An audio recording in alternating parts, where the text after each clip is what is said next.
During the final decades of the Cold War, as both NATO and the Warsaw Pact continued to modernize their militaries, Sweden began to work on an armored vehicle uniquely designed for its homeland. Not for offense, not for global deployment, but for defense on Sweden's terms. The result was the Stridsfordon 90, better known as the Strf 9040, a heavily armed, highly mobile infantry fighting vehicle that reflected Sweden's doctrine, geography, and independence. In the 1980s, Sweden's military planners faced a stark reality. If the Cold War turned hot, they would be surrounded. To the east lay the Soviet Union and Finland, a neutral country at the time, but one that could quickly become a battlefield. To the west, NATO.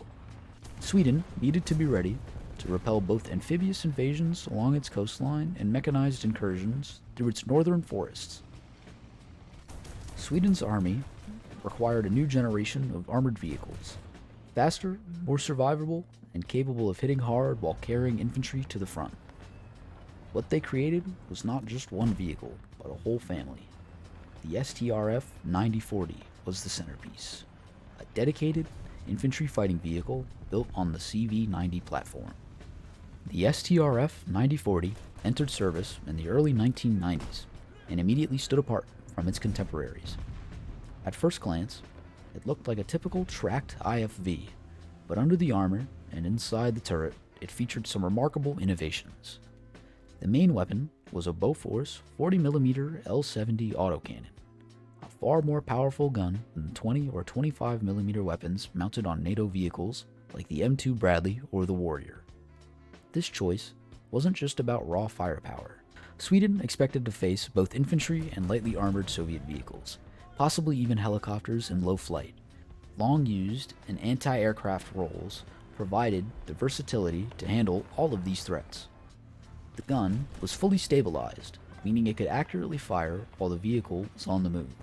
It was fed by a dual-feed magazine, allowing the crews to quickly switch between different types of ammunition, high explosive rounds for soft targets, or armored piercing for harder threats.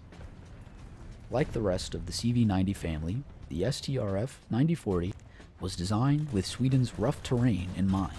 Forests, snow, marshes. It had to be nimble. Weighing just over 23 tons, the vehicle was light enough to traverse narrow bridges and unpaved roads that would stall all main battle tanks. A Scania DS14 550 horsepower diesel engine powered the vehicle, giving it a top speed of around 70 kilometers per hour. Its suspension system was another highlight. Torsion bars with hydraulic dampeners that gave it excellent cross-country performance. Unlike heavier tracked vehicles, the 9040 could maneuver off-road with surprising agility. Inside, the layout was clean and efficient. The vehicle carried a crew of 3, a driver in front, gunner and commander in the turret, and 6 to 7 fully armed infantry in the rear. Troops entered and exit through a hydraulically operated rear ramp, protected from small arms and shrapnel. During combat, they could fire through roof hatches to operate from cover alongside the vehicle. The Strf 9040 was armored to withstand 20mm rounds on the frontal arc and resist artillery fragments and small arms elsewhere. It wasn't designed to dual main battle tanks, but it didn't need to. Its job was to protect its crew and passengers from the real threats of the battlefield: mines, RPGs, and ambushes. Later versions added bolt-on armor kits and slat armor to deal with urban threats. Spall liners and improved blast resistance were introduced to counter IEDs, an upgrade influenced by lessons learned in international missions. But Sweden didn't just rely on passive protection. In 2002, they rolled out a unique variant, the Strf 9040 Bill.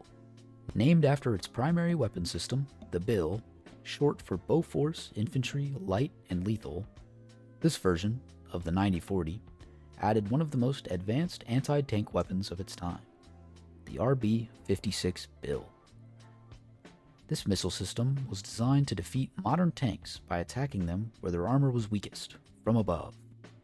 Unlike traditional ATGMs that hit from the side or the front, the Bill flew a meter above its target and used a downward-firing warhead to penetrate the thinner top armor of tanks like the T-72 or the T-80. Mounted on the side of the 9040's turret, the launcher carried 2 missiles and was wire-guided by the gunner. The system used magnetic and infrared sensors to track vehicles and trigger the warhead at the optimal moment. It gave the 9040 real teeth against armored formations. In a defensive fight across Swedish forests or choke points, even small numbers of these vehicles could ambush and cripple advancing armored columns. However, the bill was never widely adopted. Budget constraints and changing threat assessments led to most units reverting to the standard 9040 configuration or being upgraded to the Strf 9040C. The 9040C is the most modern in-service version of the vehicle. Its upgrades focus on survivability and electronics. The crew compartment was enhanced with additional armor, spall liners, and mine resistance. Improved night vision and thermal imaging systems were added. Rear view cameras helped improve urban situational awareness. This version of the vehicle has served not just in Sweden, but in UN missions abroad. Its modularity and adaptability have kept it relevant even 3 decades after its introduction. While the Strf 9040 itself is never exported, its platform has become one of the most successful IFV bases in the world. The CV90 family, built on the same chassis, has been adopted from countries across Europe. Norway, the Netherlands, Switzerland, Finland, and others have developed their own specialized versions, from command vehicles to mortar carriers and air defense systems. Each adapts the core Swedish design to local needs, proof of the original concept's flexibility and strength. In many ways, the Strf 9040 was ahead of its time. With its powerful gun, integrated electronics, and adaptable armor, it set a standard for what infantry fighting vehicles would become in the 21st century. Built not for conquest, but for defense. Forged in the shadow of the Cold War, but designed to survive the 21st century. The Strf 9040 is more than a vehicle. It's a reflection of Sweden's quiet determination to remain strong, sovereign, and ready on its own terms. Thanks for watching. If you've liked this video, please like and subscribe for more in-depth vehicle breakdowns.